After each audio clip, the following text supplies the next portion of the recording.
la grabación. Espero que me escuchen de forma clara. Bueno, estaba un poquito perdido con respecto a la materia donde íbamos. Curiosamente me coincide esta información con varios cursos que estoy dictando y de repente se me olvida, obviamente, se me confunden algunos cursos en los cuales he visto una materia y en otros no. Bueno, pero me quedó claro con lo que me dijo Diego. Nos corresponde entonces empezar a revisar la microcirculación, que es, digamos, la siguiente etapa del estudio del sistema circulatorio. Y después entonces entraremos en la tercera y última etapa, que es corazón, propiamente tal. Bueno, la microcirculación es un... Dime, Sebastián, cuéntame. Ah, no hemos visto venas. Ah, ya, o sea, quedé en el título. Ya, perfecto. No hay problema, no hay problema, gracias. Ya, llegamos al título de venas, ese fue lo correcto. Ya, no hay problema, tengo acá el PPT, así que no tenemos problemas con respecto a eso. Vamos a buscar las venitas aquí.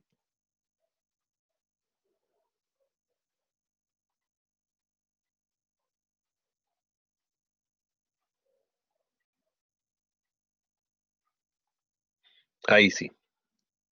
En eso quedamos, ¿cierto? Ahí vamos a comenzar. Bien, entonces recapitulamos. Bueno, todavía estamos dentro del marco de la macrocirculación, arteria-vena, ¿cierto? Y en este caso las venas se caracterizan por tener algunas diferencias con respecto a las arterias. Una de ellas es referente al espesor de las paredes. Las paredes de las venas son siempre más delgadas que las paredes de las arterias. Ese es un rasgo que uno siempre va a encontrar en los cortes, así que va a ser, digamos, un punto para poder hacer la distinción. Otra característica, pero que no es tan válida en muchos casos, es la forma que tiene el lumen. Regularmente, no siempre es así, las arterias tienen un lumen más circular.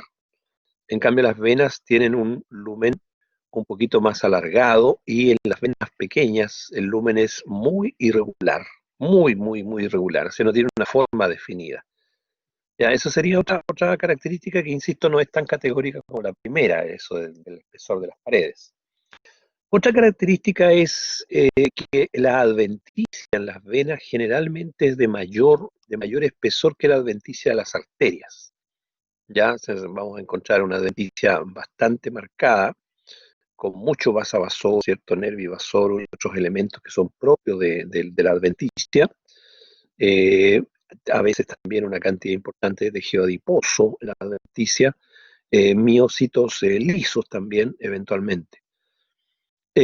Otra característica, estoy tratando de establecer una comparación, digamos, entre arteria y vena. La otra característica es que en las venas ya desaparecen definitivamente las láminas elásticas. Ustedes recordarán, en las arterias musculares todavía se mantenían la lámina elástica interna de bastante grosor. En cambio aquí vamos a tener una estructura sin carente, ¿cierto? O sea que no hay presencia de la ley, ni ninguna de las láminas intermedias. Ese es otro rasgo bastante distintivo acá. Ahora, el resto yo diría que es más o menos similar. Tal vez si hurgamos un poquitito en las venas medianas, las que son de mediano calibre, podríamos encontrar una estructura que no se encuentra en las arterias, que son las válvulas. ¿Ya? Las válvulas esas son proyecciones de la túnica íntima principalmente para evitar el reflujo de la sangre, es decir, que ésta caiga por el peso de la fuerza de gravedad hacia abajo. Yo diría que esa sería como otra característica, pero particularmente en las venas medianas, las mayores tienen, pero muy poquito. Bueno, eso quería decirles antes de comenzar a revisar la estructura de las venas en general. Aquí tenemos un esquema en el cual se hace una comparación, tal como lo hice, ¿cierto?, entre las arterias, en este caso una arteria muscular con una vena. Por ejemplo, la túnica media de la vena y de la arteria muscular tiene una cantidad importante de miocitos lisos, ¿ya? Por supuesto, la tiene un poquito menos, la arteria muscular tiene un poquito más, pero son células musculares lisas al fin y al cabo. Cuando nosotros vemos un corte de una vena, nos encontramos con esto que ustedes están observando en este minuto. Una estructura, esta es una vena ya de cierto tamaño, de cierto calibre, una estructura de una pared bastante más delgada que la que tenía una arteria. Podemos ver, ¿cierto?, las capas musculares, que generalmente van desde 4 hacia arriba, pudiendo llegar hasta 10, 12 o más capas, en la de mayor calibre. La adventicia también es relativamente gruesa, ya en las venas de gran calibre. Así que básicamente son esas las características, las diferencias histológicas que existen, ¿cierto?, entre un vaso y el otro. Bueno, ¿cómo se clasifican las venas? Las venas se clasifican anatómicamente, fíjense, aquí nosotros le pedimos prestado a los anatomistas la clasificación. Vamos a encontrar venas de pequeño calibre, según lo dicen los anatomistas, que van más o menos 0,1 y 2 milímetros de diámetro. En el caso de las venas pulgares, por ejemplo. Las venas de mediano calibre, que van entre 2 y 9 milímetros de diámetro, por ejemplo la M venosa, ¿cierto?, donde nosotros logramos extraer sangre del paciente. Las venas de gran calibre, como la vena cava, ahí ya estamos hablando sobre 9 milímetros. Ya, o sea que todo va a depender del diámetro, ¿cierto?, que tengan los vasos, en este caso venosos, para poderlas clasificar en uno de estos tres grupos. Vamos a revisar cada una de ellas y la verdad que vamos a ir dándonos cuenta que muchas de las estructuras que yo comentaba en la arteria son similares. Bueno, las venas de gran calibre, la mayor espesor, digamos, estas tienen una túnica íntima que está formada obviamente por células epiteliales planas y debajo de este río ustedes van a encontrar una pequeña cantidad de tejido conjuntivo que sería la capa subendotelial.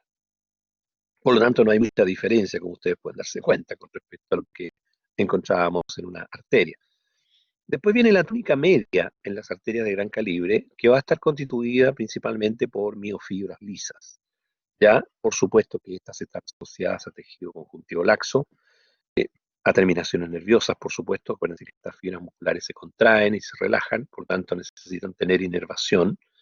Y vamos a tener también aquí bastantes vasos sanguíneos, es decir, el vaso vasorum aquí se encuentra en la túnica media, claramente, ¿ya? Y la de gran calibre también en la capa subendotelial. Si revisamos ahora la túnica adventicia en las venas de gran calibre, como la vena cava, por ejemplo, ¿cierto?, nos vamos a encontrar con los mismos elementos que habíamos mencionado en el caso de las arterias. Tejido conjuntivo, ¿cierto?, con bastantes fibras elásticas, fibras colágenas.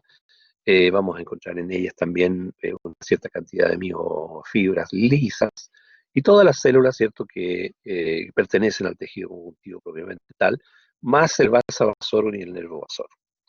O sea, en el fondo es una adventicia que es bastante similar a la que veíamos en la arteria. Tal vez aumenta bastante en comparación con la arteria el espesor de la adventicia, es mucho, mucho mayor. Las venas de mediano calibre, ellas también tienen, ¿cierto?, bueno, una túnica íntima conformada por un endotelio, una capa subendotelial muy minúscula, muy pequeñita, una túnica media formada, ¿cierto?, por fibras musculares lisas, obviamente en menor cantidad.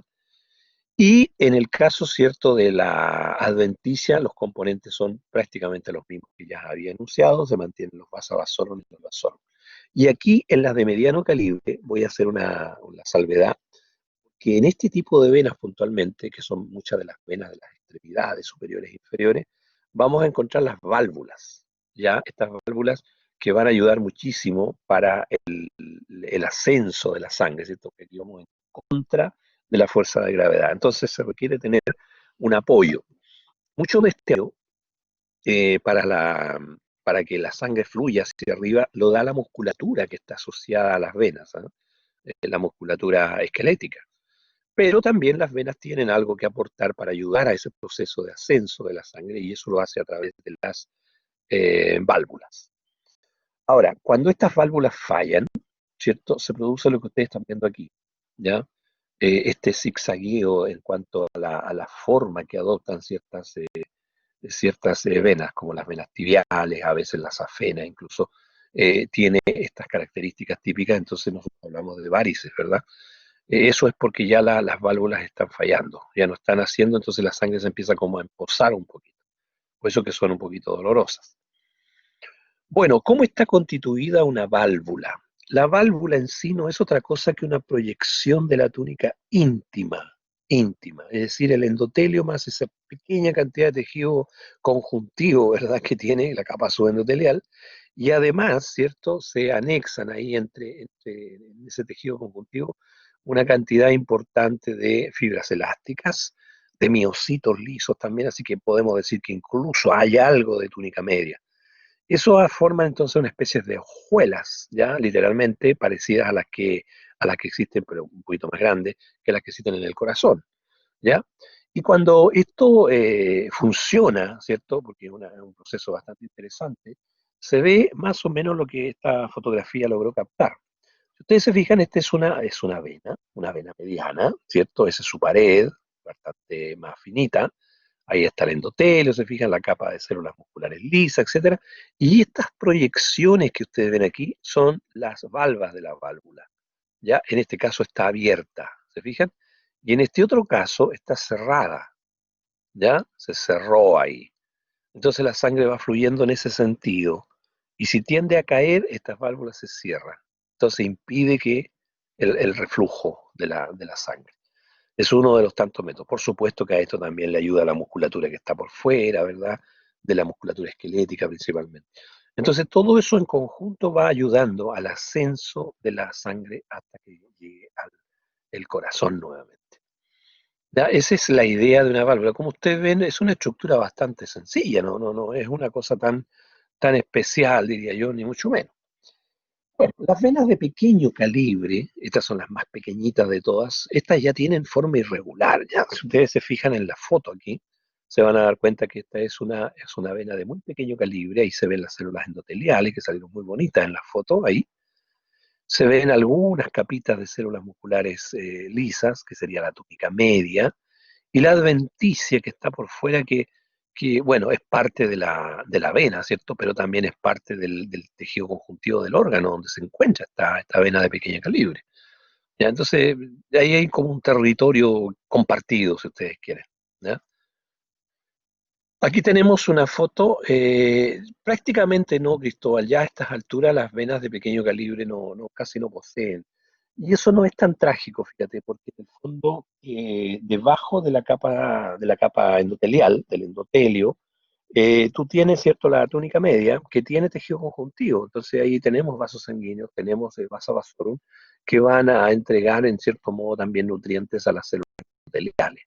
¿Ya? Así que no es tan complejo como se veía, por ejemplo, en el caso de las arterias elásticas, donde tienes ahí, ¿cierto?, estas membranas elásticas que no permiten el paso tan fluido de elementos, ¿ya? Entonces, por eso ahí es importante tener una capa subendotelial con vasitos. En este caso no, pues son vasitos muy pequeñitos. Ok, Cristóbal. Bueno, aquí tenemos una foto que se destruyó un poquito, ¿cierto?, el endotelio, pero se logran ver las células musculares, ¿ya? Las células musculares que forman la túnica media. Son vasitos bastante pequeñitos, ¿ah? En este caso, ¿cierto? Esta vena de pequeño calibre. Y aquí tenemos una tablita, ya en la cual yo coloqué las distintas túnicas según el tipo de vaso. Por ejemplo, las venas grandes. Reuní las venas medianas y pequeñas porque las diferencias básicamente son muy poquitas. Y aquí agregué las vénulas, ya que no las hemos visto todavía, para hacer un cuadrito solo de venas, ¿no? Por eso lo agregué. ¿Se acuerdan que en el cuadrito que les mostré la clase pasada, les mostré una de arterias y ahí había agregado las arteriolas, ya que todavía no las hemos estudiado? Bueno, aquí tenemos un corte de una arteria y una vena. Siempre van paralelas estas dos estructuras, ¿no? Siempre uno encuentra la arteria y al ladito la vena. Fíjense ustedes la arteria con sus paredes gruesas, de esto no falla nunca este criterio, ¿no? Paredes más gruesas, paredes más delgadas, la vena. Después viene el lumen. El lumen aquí es bastante irregular, si ustedes se fijan. Muy irregular. Aquí es más ovalado, o sea, es un poquito más regular. Otra cosita, ¿se fijan en esas estructuras que hay ahí? Eso de ahí y eso que está ahí. Eso correspondería, ¿cierto?, a las pliegues de la válvula. ¿Mm? Interesante esa foto, bien bonita. Bueno, hay otros vasos y hay mucho tejido adiposo también aquí, ¿no?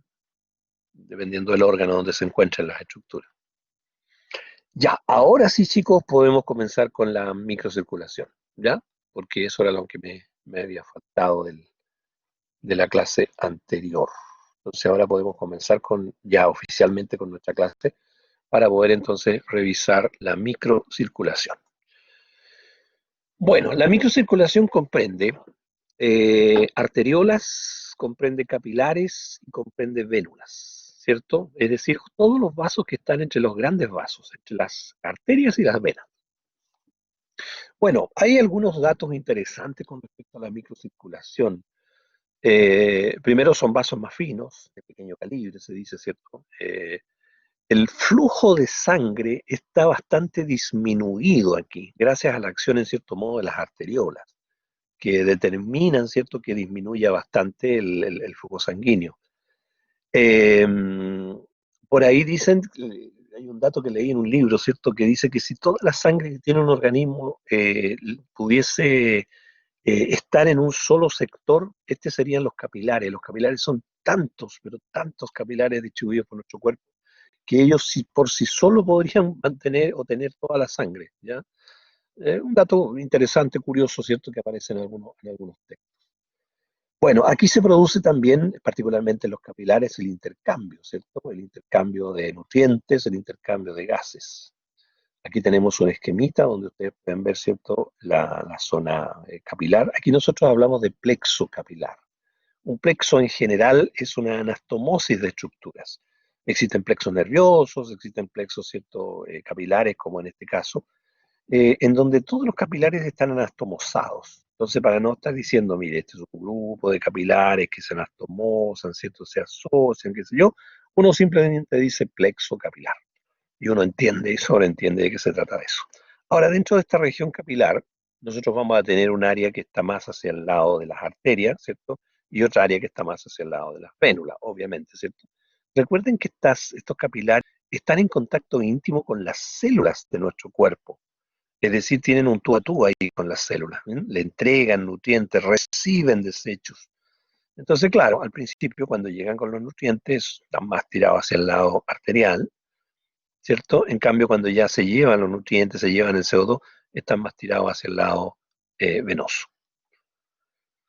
Aquí tenemos unos esquemitas de cómo se observa esta microcirculación. Estos esquemas fueron sacados de un texto de un histólogo parisiense, o parisino, como se dice, de Francia, que hizo un texto muy bonito que lamentablemente nunca más se editó, en la cual él dibujó estructuras y dibujó muy bien, porque, bueno, yo tomé algunas de las fotos de ese libro. Ustedes ven aquí, por ejemplo, ¿cierto?, una arteriola pequeñita que se llama metaarteriolas. Y aquí, lo bueno que él hizo cortes, se fijan, hizo un corte transversal, aquí hizo un corte medio longitudinal para ver qué hay por dentro. Y aquí, ¿cierto?, ya aparece una ramificación de la metaarteriola para constituir el capilar. ¿Se fijan? Esos son capilares ya. En este otro esquema nos muestra unas arterias de escaso calibre, ¿cierto? Ya una arteriola, y a partir de la arteriola se forman estas arteriolas pequeñitas que se llaman metaarteriolas, que ya les voy a hablar de ellas, y a partir de la metaarteriola ya se comienza a formar el plexo capilar. Estos son capilares ya, todos estos que están aquí. ¿Ya? Esa es más o menos la idea. Y acá este señor dibujó, ¿cierto?, una vénula, ¿cierto? Una vénula con sus células musculares, qué sé yo, ahí están las células endoteliales, el núcleo, le dibujó ahí eritrocitos, ¿se fijan? Ahí hay metarteriolas, una arteriola, etcétera. Un trabajo muy bonito que él dejó. Bueno, aquí tenemos cortes ya. ¿Se fijan? En esta foto de arriba podemos observar una vénula, ¿cierto? Que ya la vamos a revisar, ya la vamos a estudiar. Pero no se olviden que nosotros tenemos otro sistema de circulación, que es el sistema circulatorio linfático, que también tiene vasos, ¿eh? Tiene capilares linfáticos, por ejemplo, o tiene vasos de mayor calibre como el conducto torácico, qué sé yo. Bueno, aquí en la foto aparece también un corte de un capilar linfático. Este lleva linfa en su interior. Este no, porque lleva sangre, ¿cierto? Y aquí tenemos una vénula postcapilar, que es la primera venita que se forma, o vénula, ¿cierto? Que se forma una vez que se ha salido del territorio capilar. Es decir, cuando se empiezan a fusionar los capilares, empiezan a formar los primeros vasitos un poquitito más de mayor diámetro, mayor calibre, y esas serían las vénulas postcapilares. Bueno, este es un corte transversal de una vénula. Ahí está el endotelio. Esa E nos está indicando endotelio, ¿se fijan? Ahí está. Ahí hay un capilar cortado, fíjense ustedes, un capilar cortado en forma transversal. En cambio, este otro, que es una vénula, está cortada en sentido longitudinal. Salió también en la foto el caballero ahí.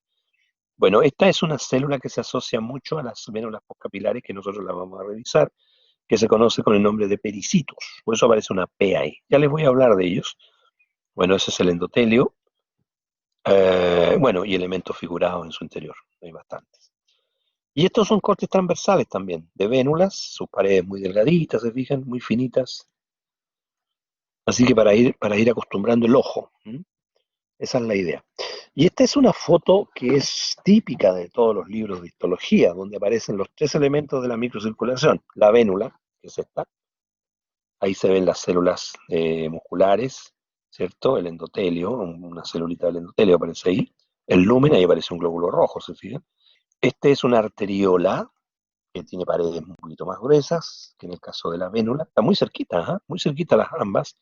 Estas son células endoteliales, estas son células musculares que están alrededor. Aquí ya en las arteriolas estamos hablando de menos de 4 capas de células musculares. Y este es un capilar, el vaso más chico que tenemos nosotros, que puede estar constituido hasta de 3 células endoteliales. Esos son los más grandes. Regularmente son dos y en muchas ocasiones van a encontrar solo una célula endotelial que está formando el lumen del vasito. Bueno, vamos a partir primero hablando de las arteriolas, que tienen un rol muy trascendental en la reducción del flujo sanguíneo, de la velocidad, si ustedes quieren. En fisiología se habla de la presión sanguínea. Entonces lo que ocurre en la práctica, ¿cierto? A nivel del territorio de las arteriolas es un descenso brusco, como ustedes ven en este gráfico, de la presión que decae, ¿cierto? Mucho, mucho, mucho, mucho. ¿Se fijan? Ahí están las arteriolas. Y ya en los capilares, las vénulas, ¿cierto? Comienza a existir un movimiento de la sangre, una presión de la sangre que es bastante bajo. No así lo que ocurría, ¿cierto? En las arterias, particularmente en la aorta. Entonces, debido a esta razón, este juego tan importante que realizan las arteriolas, se les conoce como vasos de resistencia, ¿no? Como que resisten un poco al flujo. Ahora, ¿qué sentido tiene disminuir el flujo en las arteriolas? Bueno, aunque suene obvio, se lo voy a decir, ¿cierto? Porque resulta que después de eso vienen los capilares. Y los capilares, ¿cierto? Tienen que tener un movimiento de su sangre que fluye dentro de sus lúmenes relativamente aceptable como para que se pueda producir de buena manera el intercambio de nutrientes, el intercambio de gases. No sacamos nada con que la sangre pase con una alta velocidad, sino no se va a poder producir el intercambio. ¿Qué es lo que sucede en las arterias? Las células endoteliales de una arteria no reciben nada porque ven pasar la sangre, pero como un tropel, ¿cierto? Muy rápido, no alcanzan a agarrar ni siquiera una glucosita por ahí. Nada, pasa todo de un viaje. Y ahí la razón de los vasovasorum, ¿cierto? Bueno, ¿cómo es la íntima de una arteriola? Células endoteliales, no podría ser de otra manera, que están unidas entre sí por uniones ocluyentes, uniones nexos, ¿cierto? Esta es un vasito que sigue de la arteria muscular. La arteria muscular, si ustedes recordarán de la clase anterior, es un vaso que tiene una muy marcada ley, o sea, lámina elástica interna. Y de hecho, eso es lo característico de las arterias musculares. Bueno, las arteriolas son lo que sigue de estas arterias musculares y por lo tanto todavía se puede ver esa lámina, no con el espesor que tiene en una arteria, obviamente, mucho menor.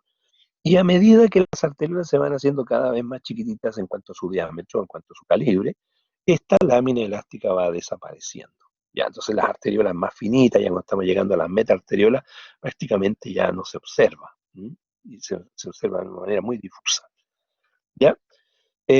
Obviamente no hay láminas intermedias y la lámina elástica externa, ¿se acuerdan? Esa que estaba más afuera, esa ya desapareció bastante antes, digamos. Ya no existe. Bueno, aquí tenemos una foto de una arteriola muy bonita. ¿Se fijan? Ahí están las células endoteliales. Aparecieron ahí algunas. Las células musculares lisas. Aquí, reitero, estamos hablando de menos de 4 capitas, ¿eh? Pueden ser 3, 2, ¿ya? Eso es relativo dependiendo del calibre. Ya les dije que no existía una ley, ¿cierto? Y la adventicia obviamente es tejido conjuntivo, que es el mismo tejido en la práctica que tiene el órgano donde se encuentra la arteria. Aquí tenemos una fotito que les mostré yo en las clases iniciales cuando estuvimos estudiando cierto tejido conjuntivo. ¿Se acuerdan que les mostré la presencia de vasos allí? No me acuerdo si se los mostré en el tejido conjuntivo o en el tejido muscular. No me acuerdo bien del detalle mismo en que se los mostré. Pero bueno, lo que se ve aquí es una fotografía de una arteriola que se le ha sacado la adventicia. Hay una técnica muy, muy bonita en la cual uno puede desprender, como quien saca las hojas de una cebolla, ¿cierto? Uno saca una hoja, se ve la que sigue hacia adentro, después saca esa, se ve la demás adentro y así. Aquí se desprende la adventicia, ¿ya? Mediante una técnica, y se toma una foto posteriormente con microscopía de barrido, y se pueden ver muy bien aquí las células musculares lisas. Se fijan que están en forma como de anillo alrededor del lumen de la arteriola. Y además, y por eso es que yo me acuerdo que estas fotos se las mostré, yo insisto, no me acuerdo en qué capítulo, me acuerdo porque les hice hincapié en esta estructura que se ve ahí, que se quedó, digamos, ¿ya? Que es un pars nervorum, ¿sí? Es muscular, creo que fue ahí así. Este es una fibra nerviosa, eso que ustedes están viendo ahí, es una fibra nerviosa. Acuérdense que son células musculares que tienen que ser inervadas para que se contraigan y se relajen. ¿Ya? Entonces yo recordaba que lo habíamos visto en ese capítulo, no me acordaba si en ese o en otro. Bueno, aquí tengo un corte transversal de una arteriola, que es más o menos lo mismo que les mostré en la anterior, ¿cierto? Ahí están las células endoteliales, se ven algunos trocitos medio destruidos, y acá, ¿cierto? Tenemos células musculares. Aquí tenemos otra, ¿cierto? Esta no se ve muy bien, también arteriola. Y aquí tenemos cortes longitudinales, ¿cierto? Podemos hacer cortes transversales y cortes longitudinales. Este se cortó a lo largo. Y ese es el endotelio, miren, esos son los núcleos de las células endoteliales. Ahí que arriba están las otras, ¿se fijan? Estos son elementos figurados y aparecieron unos blancos, ¿se fijan? Glóbulos blancos. Y esto que está aquí son las células musculares, pero aquí como están cortadas en sentido longitudinal, las células, escuchen bien, las células musculares se cortaron en sentido transversal, porque están alrededor del vaso. Entonces nosotros lo que estamos viendo aquí, ¿cierto? Son los núcleos redonditos de la célula que se cortó justo más o menos al medio. ¿Ya? Lo mismo se ve acá abajo, miren, está lleno de núcleos redondos, porque las células van hacia ustedes, llegan a un punto y vuelven hacia atrás. ¿Ya? Están alrededor como un anillo. ¿Se fijan? Aquí lo tenemos lo mismo, pero en corte transversal. ¿Ya? Me refiero a la arteriola. Y estas están muy bonitas, estas dos arteriolas, ¿no? Se ven muy bonitas. Se ven bien incluso algunos núcleos del endotelio. Se ven bien las capas musculares, ¿cierto? Alrededor.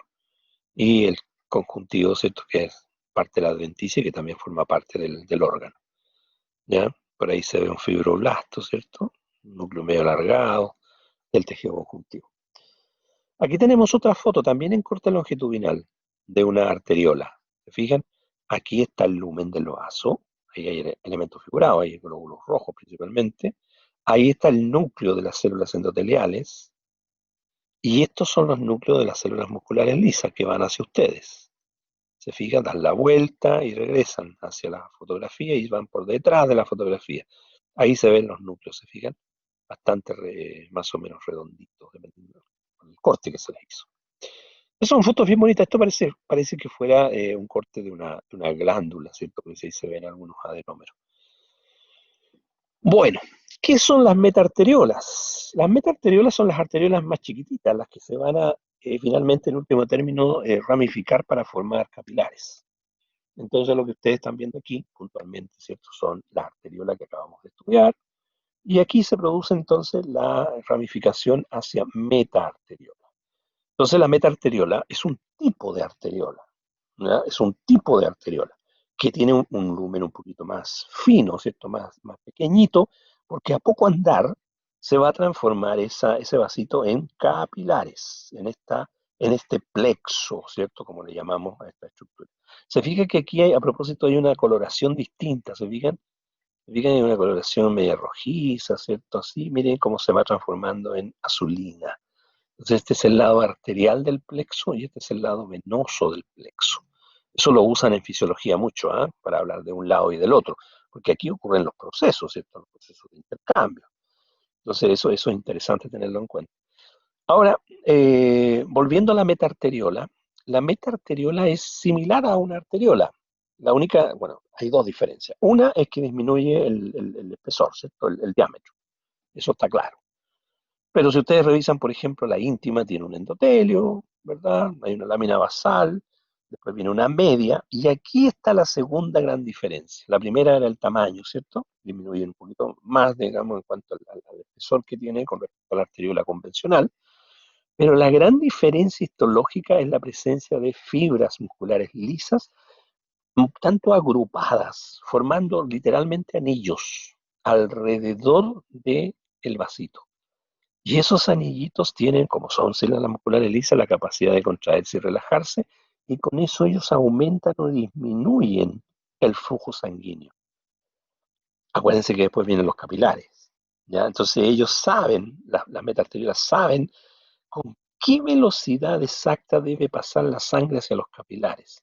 Entonces, si por A, B o C, ¿cierto? Viene un flujo muy grande, estos esfínteres se contraen, reducen el lumen, ¿cierto? De la metaarteriola, y eso hace entonces que la sangre se vaya un poco frenando. ¿Ya? Esos son los famosos esfínteres precapilares que tienen las metaarteriolas. Esa es la única diferencia, porque las adventicias seguimos con tejido conjuntivo y todo lo que ustedes ya conocen. ¿Ya? Ese es un dato interesante de las metaarteriolas. Bueno, otro dato, a propósito que estamos con datos, es la presencia de las anastomosis arteriovenosas. Hay muchas en nuestro organismo. Estas anastomosis arteriovenosas son literalmente como bypass, son como puentes entre una arteriola y una vénula, directo, ¿eh? No hay capilares de por medio. Y esto se da en un territorio previo al plexo capilar, tal como se ve aquí. Entonces, ¿qué sucede? Si existe algún daño, por ejemplo, en esta área, ¿cierto? Se va a producir obviamente una hemorragia. Entonces, miren lo que hace el organismo. El organismo, ¿cierto? Cierra estas zonas y permite el tránsito a las células que están por acá de sangre, ¿cierto? Por esta puente que es arterio venoso. Se llama anastomosis, se unió de aquí hasta acá. Y así se evita que salga sangre por este lado que está alterado, ¿cierto? Que ha ocurrido una injuria ahí. ¿Se fijan? Esos son mecanismos muy interesantes. Esto se ve bastante, por ejemplo, en los dedos, ¿ah? En los dedos. Debajo de la epidermis, en la zona de la dermis, hay bastante de estas estructuras que permiten, ¿cierto?, el paso directo de la sangre desde una arteriola a una vénula, ya sin pasar por el cuando éste se ha destruido. Es bien interesante esto, ¿no? Son datos que ayudan a entender un poquito la dinámica de la circulación. Bueno, vamos entonces ahora a los capilares. Los capilares, ¿cierto? Son los vasitos más pequeñitos. Aquí no vamos a encontrar una túnica íntima, ni una túnica media, ni una túnica adventicia. Aquí vamos a encontrar, primero, estructuras muy frágiles, que son vasos muy pequeñitos. Fíjense que los más pequeñitos miden 8 micras, o sea, un poquitito más grande que un eritrocito, ¿ya? Y obviamente los capilares se encuentran en los lugares más increíbles de nuestro cuerpo, o sea, están prácticamente diseminados por todos lados, ¿ya? Entonces, cuando nosotros queremos hablar solo de los capilares, hablamos generalmente del dominio capilar o del territorio capilar, ¿ya? Que sería en el fondo aquí en el esquema toda esta área, ¿ya? Que son la mayoría de los vasos, con cantidades, digamos. Ahora, este es el dato que yo les había dado hace un rato atrás. Dice, el número total de capilares podría contener toda la sangre del organismo si estuviesen todos abiertos al mismo tiempo. Imagínense, o sea, son tantos los que hay, que si estuviesen llenitos todos, tendrían toda la sangre que tenemos nosotros. No habría necesidad que hubiese sangre en los arterias, en las venas, nada. Todo cabría en los capilares, ¿ya? Para que vean la cantidad de capilares que tenemos. Bueno, ¿cuántos tipos de capilares tenemos nosotros en nuestro organismo? Tres tipos. Los capilares continuos, que también se les conoce como somáticos, los fenestrados, ya también conocidos como viscerales, y los discontinuos o sinusoides. Fenestros, no sé si les he hablado de esa palabra previamente. Fenestro significa agujero, ¿ya? Es una palabra más elegante, es decir, fenestrado, ¿cierto? Entonces, cuando uno dice fenestrado, significa que el capilar tiene pequeños orificios, ¿ya? Que van a permitir el paso de elementos desde el interior, ¿cierto? Del capilar hacia afuera o al revés, ¿ya? Desde afuera hacia adentro. Entonces, es interesante ese dato, ¿eh? No así los continuos que no lo tienen. Ya les voy a mostrar fotos para que vean, ¿cierto?, cómo es. Primero vamos a ver los continuos, que son los más clásicos. Bueno, ¿cómo es un capilar continuo? Bueno, primero tiene un endotelio, eso sí que no queda fuera, digamos. ¿Ya? Es una célula endotelial, que puede ser una, pueden ser dos, pueden ser tres incluso. Aquí, por ejemplo, yo tengo dos, ¿cierto? Sería una, esta, y digo dos porque aquí se ve un pedacito de otra. Se fijan que ahí hay un límite con esa y un límite con esta otra. Ese es el límite. Y eso entonces, como que si tirara su bracito, se rodeara, ¿cierto? Y que deja un lumen en su interior. Por ahí van a pasar, ¿cierto?, los elementos figurados y el plasma. Ahora, la gracia que tienen los capilares continuos es que tienen por fuera de su endotelio, que es un epitelio, una membrana basal, ¿cierto? Obvio, todo endotelio, todo epitelio tiene una membrana basal. Y tienen además los continuos por fuera unas celulitas que se conocen con el nombre de pericitos. Pericitos, alrededor de esas células significa eso. ¿Ya? Estos son los pericitos, que están dispuestos discontinuamente alrededor. Es decir, si ustedes se fijan, no abraza todo el endotelio. Hay espacios donde no hay pericito. ¿Ya? Entonces quedan lugares sin pericito y lugares con pericito. ¿Ya? Aquí no estamos hablando de túnica media ni nada por el estilo, por si acaso. Bueno, los capilares continuos en general tienen un diámetro que va entre 8 a 10 micras, son los más pequeñitos de todos. Y aquí tenemos un esquema para que me entiendan bien a qué me refiero cuando hablo del pericito. El pericito es una célula que está ubicada sobre el helio, encima particularmente de la membrana basal. Ahí están las ramificaciones del pericito, ahí está su núcleo, se fijan. Pero hay espacios del capilar que no tiene pericito. Todo esto que se ve en rojo. Por eso se dice que la disposición de los pericitos es discontinua. Continua sería que estuviesen pegaditas, como en la célula endoteliana. ¿Ya? Bueno, ¿qué son estos pericitos? Pericitos han sido un motivo de estudio. Les cuento, hay una cantidad impresionante de trabajos al respecto. Y también nombres, porque siempre aparecen nombres alternativos, células denticiales, llaman algunos, otros le llaman célula perivascular. Pero bueno, son muy conocidas como pericitos. Estas celulitas tienen en su citoplasma ya una cantidad mayor de microfilamentos de actina que tiene una célula convencional, pero nunca tanto como lo tiene un miocito. Ya están como en estado intermedio en cantidad. Bueno, esa cantidad mayor que tienen de microfilamentos de actina le permite al pericito poder contraerse un poquitito y relajarse otro poquito. ¿Para qué creen ustedes que puede hacer eso? Para regular el diámetro del capilar. O sea, estaría haciendo las veces de un miocito, ¿ya? Pero lo hace de una manera más sutil, por decirlo de alguna manera. Acuérdense que ya el flujo sanguíneo es lento aquí en los capilares, ¿cierto? Por la acción de las metarteriolas, ¿verdad? Y todos los elementos que les comenté. Bueno, se ha visto también que la membrana basal también se produce gracias al pericito y también de las células endoteliales, por supuesto, ¿ya? Así que ahí también habría como una siguiente función. Otro hecho que también llama la atención de los pericitos es que estas células son un tanto mesenquimáticas. ¿Se acuerdan de las células mesenquimáticas? Células un poquito indiferenciadas. Ahora, no va por ahí la idea de ser mesenquimáticas, sino que va por la idea de que estas celulitas pueden regenerar un vaso o ayudan a la regeneración de un vaso cuando este vaso se deteriora o se destruye, ya lo que se llama un daño tisular de tejido, daño tisular, daño en el tejido. ¿Ya? A eso se refiere esta idea de mesenquimática. ¿Ya? Tiene un núcleo relativamente prominente y por supuesto sus organoides propios de una célula de tipo eucarióntica. Bueno, veamos cómo es un capilar continuo en su contexto. ¿Ya? Aquí tenemos una foto de un capilar cortado transversalmente, ¿ya? Y este es el endotelio. Aquí claramente tenemos dos células, ¿cierto? Pareciera, por lo menos yo veo dos núcleos aquí, una célula endotelial, otra célula endotelial, el citoplasma, ¿se fijan? La célula endotelial, la membrana basal, ¿se fijan?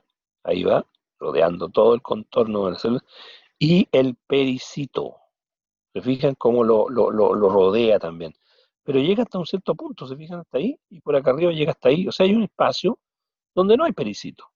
Por eso que la disposición de los pericitos es discontinua. El capilar es continuo, en el sentido que sus células endoteliales están asociadas. No se me confundan con eso. ¿Ya?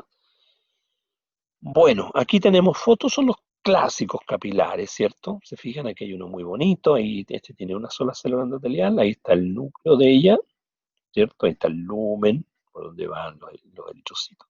Y esta foto que es maravillosa, se ve un capilar en sentido longitudinal. Miren cómo se mete entre medio de los adipocitos, ¿eh? Estos son adipocitos. Miren cómo se mete, ahí da la vuelta, se mete entre medio. ¿Se fija? Esto es típico del tejido adiposo. Un tejido adiposo está lleno de vasos sanguíneos. Y se ven muy bonitas con esta tinción los núcleos de las células endoteliales. ¿Se fijan? Se ven muy bonitas los núcleos. Muy bonitos. Y adentro se ven algunos elementos figurados. La técnica no tiñe mucho los elementos figurados, así que se ven nomás como medio fantasma. Se ve la célula adiposa también, ¿cierto? Su gran gota lipídica, ¿no? Un adiposo unilocular. Mucha fibra se ve por acá. Bien, esas son algunas fotitos como para distinguir, ¿verdad? Estos capilares continuos. Aquí tenemos tejido muscular. Bueno, en los tres tejidos musculares tenemos capilares continuos, ¿eh? En el cardíaco, en el esquelético y en el liso. ¿Se acuerdan que yo les decía que entre medio está, en este caso es tejido muscular esquelético, ¿cierto? Estriado esquelético, este de aquí. ¿Se fijan? Porque se ven ahí las bandas claras, bandas oscuras, etcétera. Y los capilares en el endomisio. El endomisio, ¿se acuerdan? Era el tejido conjuntivo que estaba ubicado entre las células.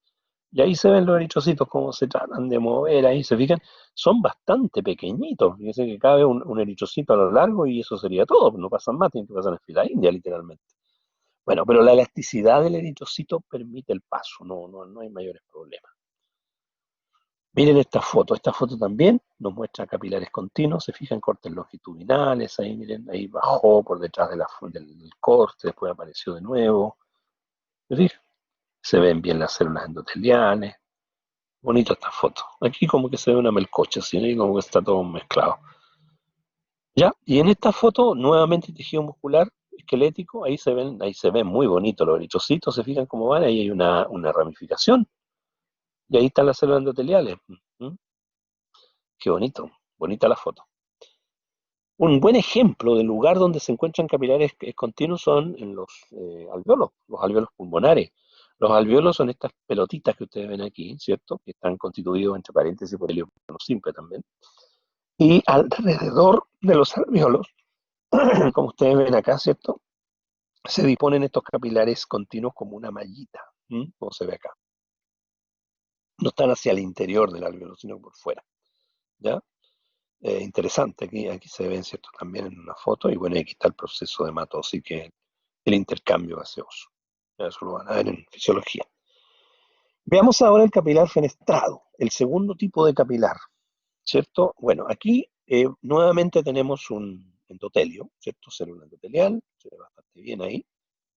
Pero miren lo que hay aquí en el citoplasma. Hay pequeños agujeritos. ¿M? ¿Se fijan? Son muy finitos. Esos agujeritos, ¿cierto? Son los fenestraciones. Por eso se llaman fenestrados. Aquí el diámetro puede llegar un poquito más alto, de 8 a 12 micras. Ya, este es el lumen, por supuesto. Y ahí está el pericito de nuevo. ¿M? Un pericito. O sea, estos capilares también tienen pericitos. Membrana basal, por supuesto, alrededor, que tiene más cara de lámina, ¿eh? Lámina basal es más delgadita que una membrana. Ustedes saben ya cuál es la diferencia. Eh, bueno, eso básicamente en términos generales, ¿cierto? Lo que nos dice aquí. Aquí veremos fotos mejor. A ver, aquí tenemos un esquema que nos muestra más o menos, ¿cierto?, cómo es la estructura del endotelio. Miren, esos son las fenestraciones, ¿ya? Esos puntitos negros que se ven ahí en la pared, ahí se ven, se fija. Y lo simpático de las fenestraciones es que están en zonas bien delimitadas, ¿ah? No es que esté lleno de hoyitos, no, hay zonas donde están los fenestros. ¿Se fijan? Hay áreas donde no hay, ¿ya? Ahí se ven las zonas, ¿se fijan? Ahí está la célula endotelial, el núcleo, un eritrocito va pasando por ahí. Y aquí tenemos la foto, ¿cierto? Una foto, un corte de microscopía electrónica. Ahí se ve claramente, ¿cierto? La célula endotelial, ahí está el núcleo de la célula endotelial, ahí está el lumen. Y este es un eritrocito, ¿ah? Que está medio deforme, ¿cierto? Porque está tratando de acomodarse para poder pasar. Y ahí, en esas F que aparecen ahí, están los fenestros. Ustedes dirán, pero no veo nada, ¿cierto? Entonces, bueno, usamos el microscopio, le cambiamos de aumento y miramos acá. Y aquí vemos los fenestros. ¿Se fijan? Eso que está ahí es un fenestro. ¿Se fijan? Son muy finitos. Hay que mirarlos con mucho aumento. Ahí están. ¿Ya? Esos son los fenestros. Ahora, ¿qué hay ahí en ese fenestro propiamente tal? Bueno, hay un material tipo glicocálix. Los citólogos le llaman a eso un diafragma, ¿ah? Porque fíjense ustedes que los fenestros se ha visto que tienen la capacidad de abrirse un poquito más o cerrarse. Por lo tanto, el paso de elementos que pueda pasar desde el interior del vaso hacia afuera o viceversa, está regulado en cierto modo por el tamaño y por la carga. Ya no es que pase todo, no, no, no, no, para nada, sino que pasan ciertos elementos, ciertas moléculas que por supuesto tienen que cumplir un requisito de carga y un requisito de tamaño. ¿Ya? Un eritrocito, por ejemplo, no puede pasar, ¿no? Es demasiado grande. Ya, aquí está lo mismo, ¿se fijan? Ahí están los pericitos. Mire, esta foto también es de microscopía de barrido. Ahí están la zona endotelial y miren cómo están los pericitos, ¿eh? Como abrazándolos con sus ramificaciones. Pero hay zonas donde no hay pericito. Aquí está lo mismo, ¿se fijan? Ahí está el pericito con sus prolongaciones, ¿ya? Aquí está la célula endotelial, ahí hay un eritrocito. Y aquí el esquema de este profesor francés que les contaba hace un rato, ¿se fijan? Muy bonito el esquema. Ahí están los fenestros, estos hoyitos, ¿se fijan? Y están dados en áreas definidas. Ahí es donde no hay fenestros, ¿ya? O muy poquitos. Ahí se ve, ¿cierto? Bastante bien. Es un trabajo espectacular este dibujo. Bueno, eso para que ustedes estén más o menos pensando. Y aquí llegó la hecatombe, porque en el último tiempo de capilar, la verdad que todo lo que les expliqué como que se va al tacho de la basura. Lo único que se mantiene es el endotelio. Pero este endotelio es muy particular. Está lleno de fenestros, miren, inmensos fenestros. Y más encima, las células están separadas. Las células endoteliales. O sea, esto deja pasar muchas cosas entre medio de los fenestros y entre medio de las células. Esto se da mucho en órganos como el vaso, por ejemplo, ¿ya? El vaso, con B larga y Z, el vaso, ¿ya? Por lo tanto, estos capilares en la práctica son sinusoides o discontinuos, esto puede llamarse de las dos maneras, pero además son fenestrados, ¿cierto? Porque tienen fenestros, ¿ya? Que permiten el paso prácticamente de muchos elementos. El caso mayor es el vaso, ¿ah? El vaso es ya lo máximo, en lo cual pueden pasar elementos figurados hacia afuera o hacia adentro. Aquí no hacen diapedesia, pasan como Pedro por su casa, salen y entran. ¿Ya? Y estamos hablando de capilares de un tamaño bastante mayor, de 30, 60 micras. ¿Ya? Por ejemplo, miren, este es el vaso. Este es un capilar, ¿ya? Un capilar, en este caso se llaman capilares sinusoidales o capilares esplénicos por el vaso. Ahí están las células endoteliales. Y miren cómo son bastante anchos, caben harto eritrocitos, miren cómo van ahí viajando, ¿no? En pleno vaso. Entonces aquí las células, insisto, están un poquito separadas y más encima tienen fenestros. Otro ejemplo, miren este esquema, este también es de este histólogo, ¿no? Se fijan, ahí están los fenestros, miren, es literalmente un colador, pero con hoyos inmensos, ¿no? Otro ejemplo donde se encuentran este tipo de capilares sinusoidales es en el hígado, ¿ya? En el hígado, en un sector donde están, ¿cierto?, asociados a los hepatocitos. Estas células que se ven aquí son hepatocitos, ¿ya? Estos son los núcleos del hepatocito. Ustedes saben que los hepatocitos pueden tener un núcleo y algunos podrían eventualmente tener dos. pueden ser binucleados. ¿Ya? Y entre medio va quedando este espacio que son capilares sinusoidales. Ya eso que ustedes ven ahí. Eso es otro ejemplo de lugar. Pero yo les hice una tablita aquí. ¿Mm? Una tablita con algunas características de los capilares. Se fijan el diámetro, continuo fenestrado sinusoide, el endotelio, ya la membrana basal, pericito, etcétera. Todo esto está en el apunte, ¿ah? Por si acaso. Por si acaso está todo en el apunte. Y aquí hay localizaciones. En los capilares continuos, por ejemplo, en todos los músculos, como les dije hace un rato, el tejido conjuntivo laxo, en el encéfalo, ¿ya? Fenestrados en el páncreas, en el riñón, en algunas glándulas endocrinas como la suprarrenal, el intestino, los sinusoides en el hígado, en el vaso, en la médula ósea, en la adenohipófisis, también en parte de la glándula suprarrenal, etcétera. Bueno, hay por distintos lugares. Aquí tenemos metarteriolas, estas dos de aquí, ¿cierto? Porque tenemos capas, se fijan. Y tenemos ahí el primer vasito que se forma después que se reúnen los capilares. Una vez que se empiezan ya a reunir los capilares, forman un vasito, que es también bastante fino, ¿eh? Que se llama vénula poscapilar, es decir, la que viene justo después de los capilares, que es de poco alcance, no es muy larga, que digamos, ¿ya? Bueno, en general son vénulas. ¿Ya? Simplemente la primera se le llama poscapilar, pero las que siguen se le llaman vénulas a secas. ¿Cómo son las vénulas? Las vénulas ya entramos en el territorio, ¿cierto?, de las túnicas. O sea, vuelven a aparecer aquí paulatinamente, por supuesto, una túnica íntima, una túnica media y una adventicia. De primera bastante fina, ¿eh? Bastante difíciles de apreciar.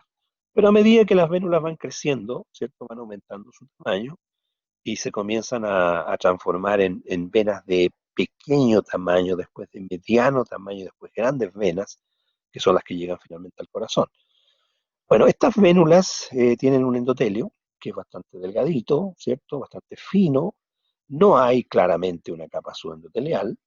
Tenemos una túnica media formada por células musculares lisas, ¿cierto? Una que otra.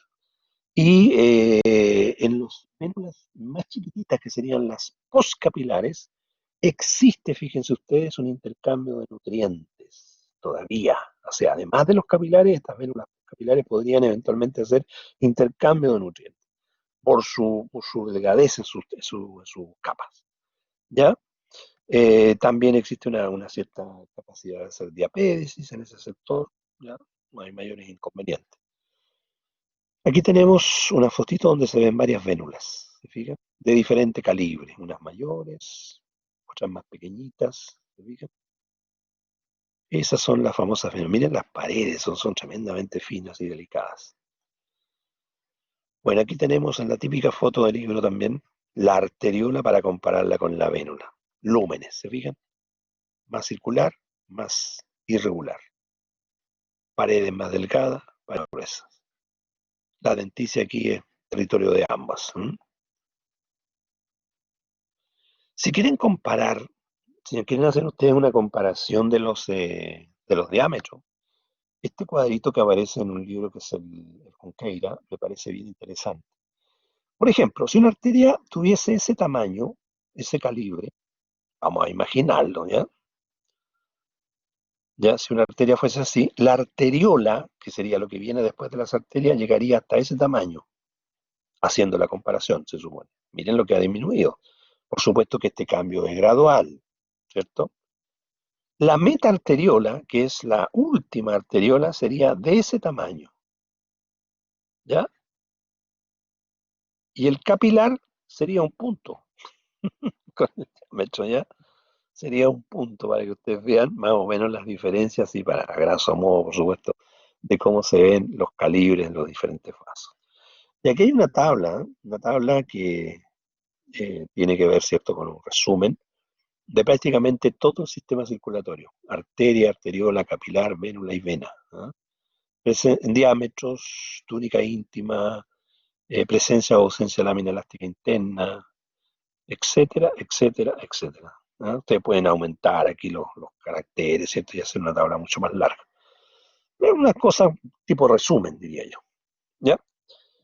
Bueno, Existen, chicos, casos especiales, o sea, casos que se escapan de lo que hemos revisado, por decirlo de alguna manera.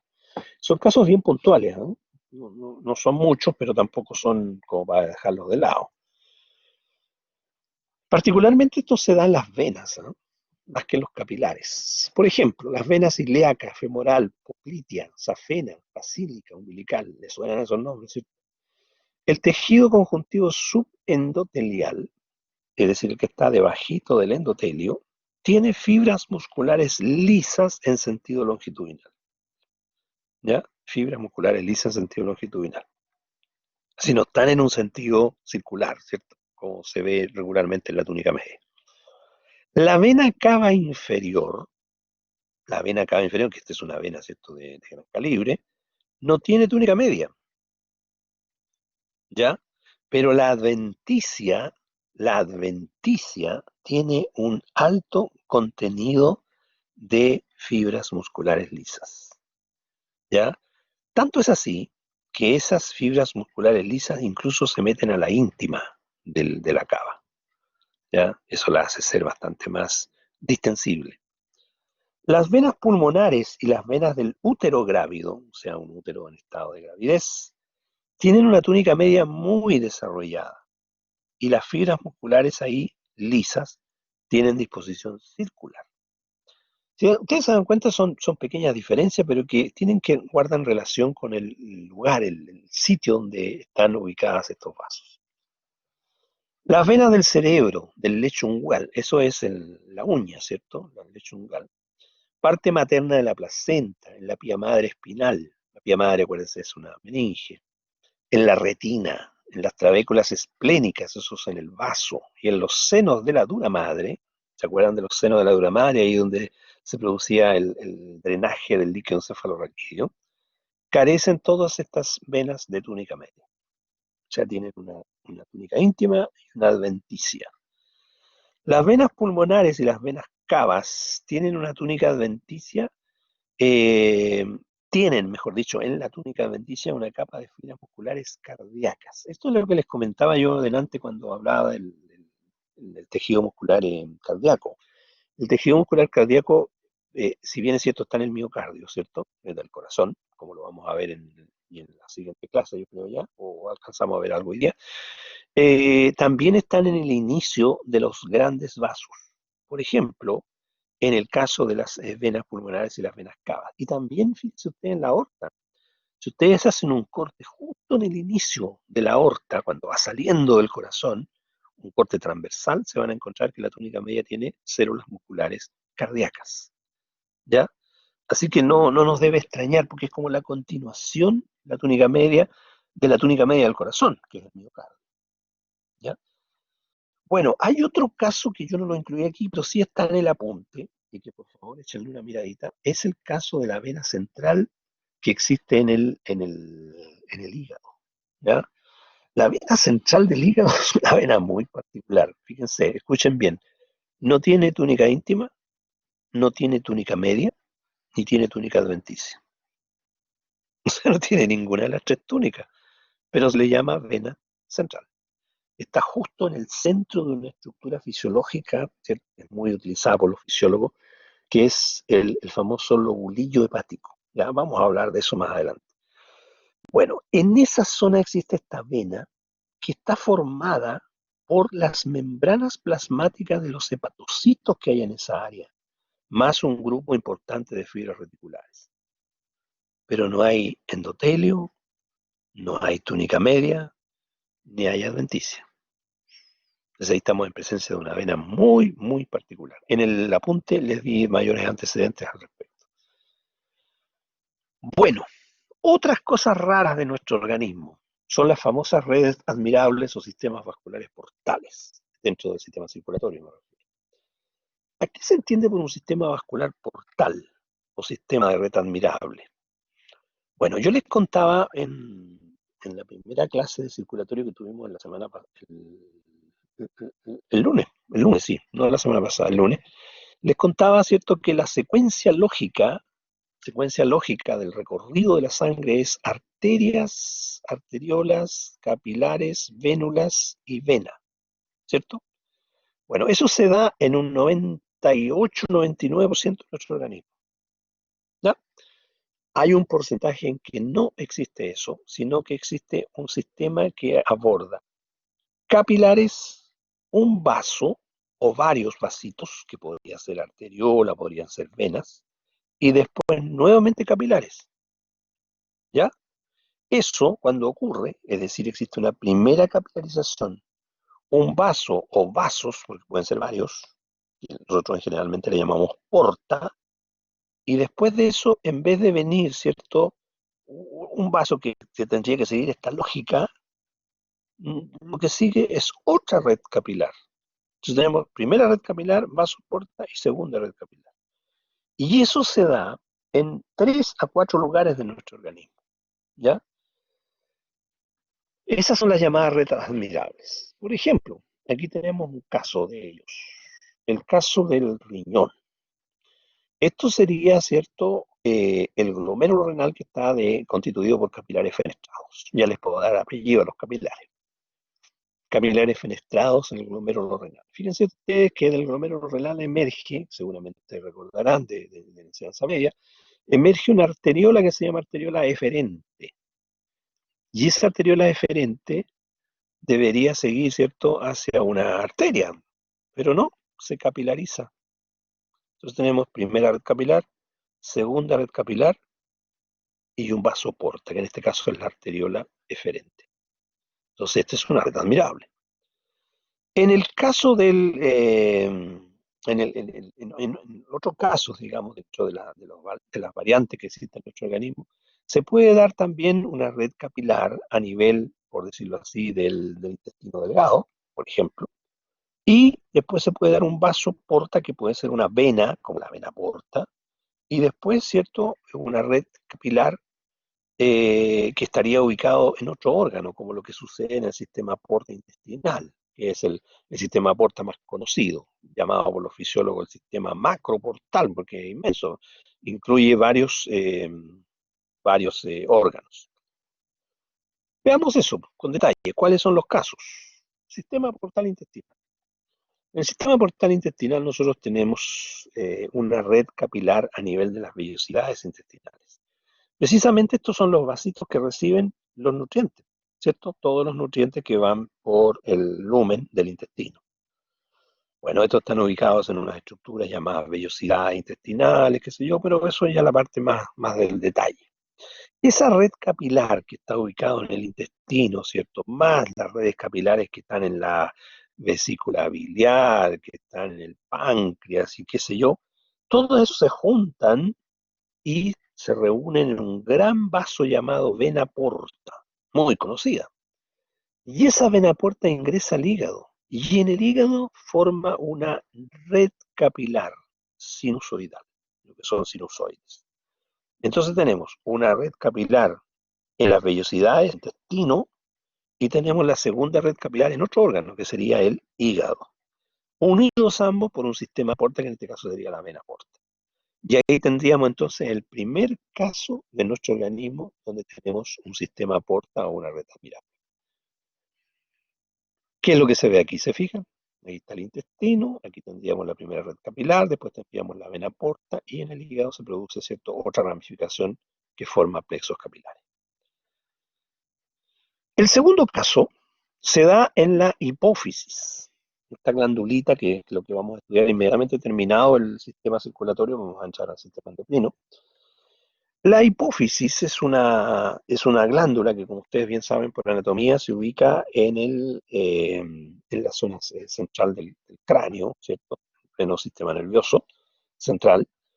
Y fíjense ustedes que esta estructura, esta glándula, tiene también dos sistemas de capilares. Uno que está ubicado en la eminencia media. La eminencia media, ¿cierto?, es la zona peduncular de la hipófisis, la que une al hipotálamo con la adeno y la neurohipófisis, ¿cierto? Eso es anatomía. Bueno, ahí está ubicada la primera red capilar, la eminencia media. Resulta que a partir de la eminencia media se originan, ¿cierto? En esta red capilar se originan venas portales, que serían los vasos portales. Son varios, son varias venitas. Y esas venas, cuando llegan a la adenohipófisis, se vuelven a capilarizar y forman la segunda red capilar hipoficiaria, se le llama por el lugar donde está. Entonces, veamos un esquemita de esto para que lo entendamos de mejor forma. Aquí tenemos nuestra hipófisis, ¿cierto? Ahí está el pedúnculo y aquí está el hipotálamo, acá arriba. Vamos a entrar en detalle con los componentes porque lo vamos a ver después.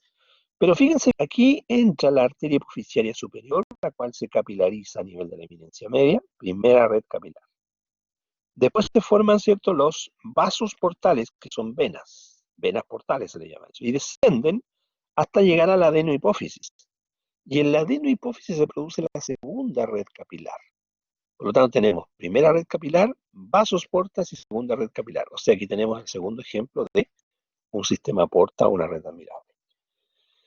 El tercer caso es en el riñón, ¿ya? Y en el riñón se da lo siguiente, que tiene que ver, ¿cierto?, con el glomérulo. El glomérulo renal es, ¿cierto?, el que se forma a partir de la arteriola aferente que ingresa a la cápsula de Bowman, y en ese minuto se produce esta red de capilares glomerulares, que son de tipo fenestrado. Se reúnen estos capilares y salen de la cápsula, ¿cierto?, del corpúsculo renal a través de la arteriola eferente. Pero cuando empiezan a rodear los túbulos renales, se transforman nuevamente en capilares que, porque están al lado de los túbulos, se llaman peritubulares. Entonces aquí el vasoporta es la arteriola eferente, que es el que une la primera red capilar con la segunda red capilar. Tercer ejemplo. Tercer ejemplo. Y eso se puede ver acá, ¿cierto? En la esquemita de Villa.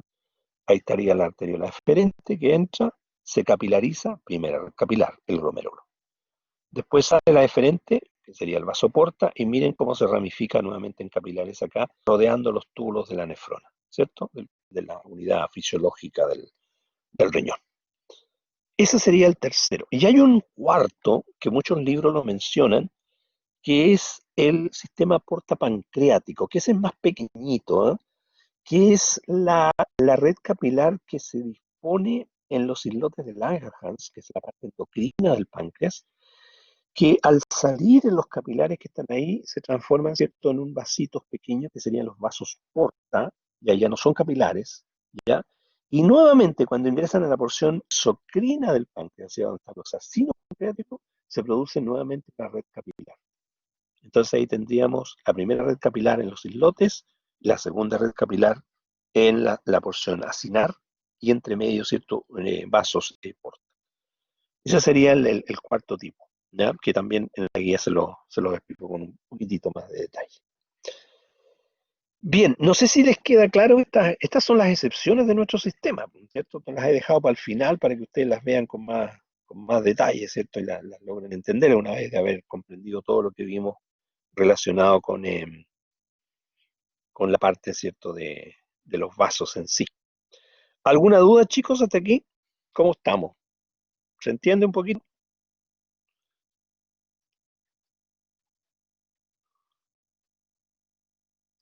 Si algo se entiende. Perfecto, Daniela. Gracias, Sebastián.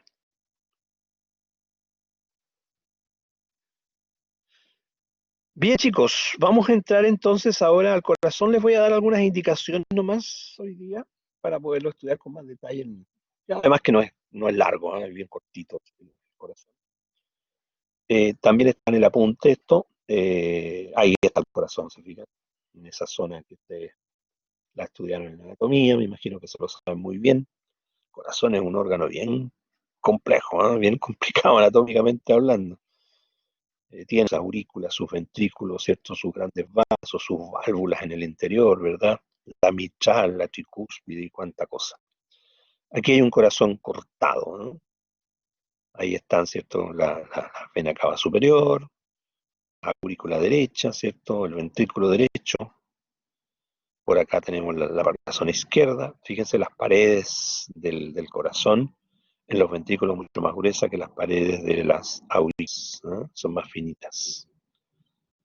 ¿Ya? Y todos los vasos, ¿verdad? Que salen y entran hacia el corazón. Bueno, eso es anatomía. anatomía pura, ¿cierto? Tomemos un trocito de la pared del corazón, ¿ya? Y con eso vamos a estar terminando ya. Tomamos un trocito de la pared del corazón y en ese trocito, ¿cierto? Vamos a ver que el corazón tiene tres capas. ¿Le suena esto? Sí. Túnica media, túnica íntima, túnica adventicia. Bueno, pero la túnica adventicia tiene una pequeña variante que la vamos a explicar. La túnica íntima aquí se llama endocardio. Endocardio. La túnica media se llama miocardio. Y lo que en teoría sería la adventicia, que no es exactamente una adventicia, porque aquí ya estamos hablando de una serosa, es decir, aparece un epitelio plano simple, se llama pericardio. Pericardio. Que tiene una variante aquí, ¿cierto? Porque se divide en visceral y parietal. Visceral es el que está pegadito al miocardio, ese se le llama epicardio, y el otro, que se llama parietal, está más hacia afuera, sería el pericardio propiamente tal. Miremos esto en una esquemita.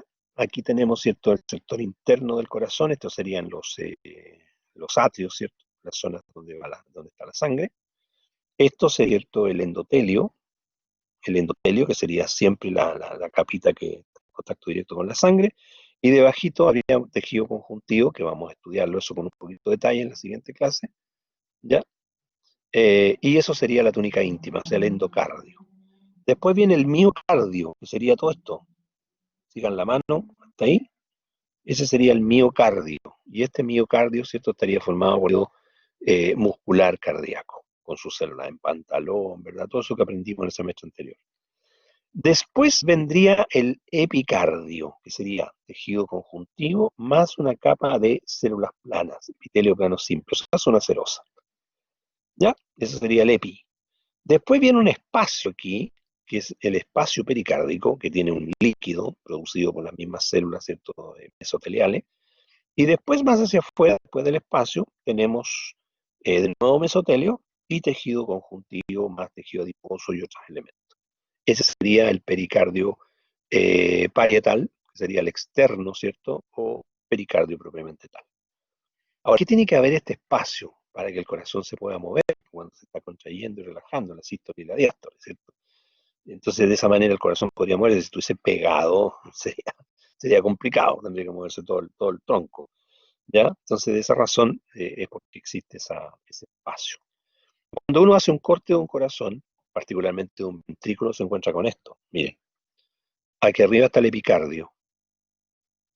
Todo esto es miocardio. Esto es un ventrículo, por si acaso, ¿no? Y el endocardio. ¿Ya? Miren ustedes la dimensión que tiene el miocardio, es impresionante. Por eso que muchos autores dicen que el corazón es un músculo, ¿cierto? Pero bueno, no debemos olvidar que tenemos también epitelio, tenemos conjuntivo, tenemos vasos sanguíneos. Estos serían los vasa vasorum, ¿cierto?, del corazón, que se llaman en términos genéricos las coronarias, los vasos de la coronaria. Bueno, chicos, vamos a entrar entonces en el análisis del endocardio, del pericardio y todo lo demás en la siguiente clase. Vamos a dejarlo hasta aquí hoy día. No sé si les queda alguna duda, alguna pregunta, para no, para no cansarlos, ¿ya? ¿Alguna pregunta, chicos?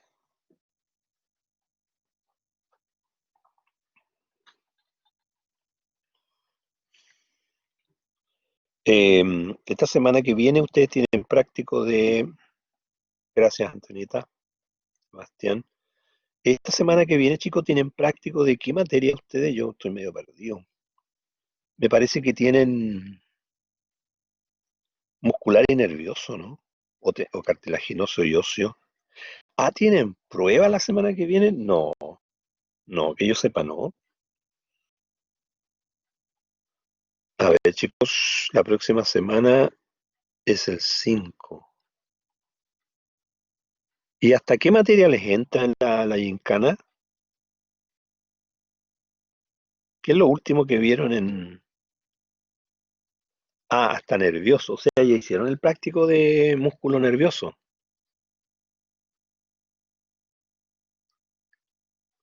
Ya. Hicieron fusionado el práctico, ¿cierto? Nervioso y nervioso. Lo hicieron juntos, los dos. Ya. A nosotros nos queda la mitad. ¿Cómo la mitad, Javiera? ¿Vieron una parte nomás del práctico? Ah, este jueves terminan, ya, ya, perfecto, perfecto. Laboratorio en doble, tienen razón. Ya, entonces la próxima semana no tendrían práctico propiamente tal, sino que solamente tendrían su prueba. Ya. Lo que no me acuerdo es qué viene después del músculo y nervioso. Habría que ver el calendario. Em,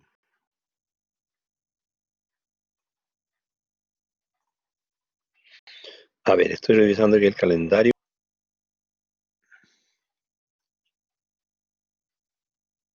Ah, ya. Ok. Aquí vamos a tener que hacer un cambio con las chicas de laboratorio. Ya. El laboratorio que viene, que es la semana del 12 de octubre, ¿cierto? Tiene aquí en la calendarización endocrino. Ya. Van a tener que hacer el de sangre y circulatorio. Ya les voy a avisar a ellas para que hagan el cambio. Claro, porque nosotros no hemos visto endocrino, pero sí hemos visto sangre circulatoria, entonces la idea es que vean materia que han visto en clase, ¿ya? Yo les voy a decir que hagan el cambio ahí. Así que probablemente después de la gincana van a tener un práctico de sangre circulatorio y nosotros vamos a aprovechar de pasar a endocrino, porque la próxima semana tengo un corazón. El lunes nos vamos a demorar mucho en eso y entramos al tiro con endocrino, ¿ya? Ya, y les voy a subir el apunte de endocrino también, para que lo vayan preparando. Bien, chicos, paramos la grabación entonces.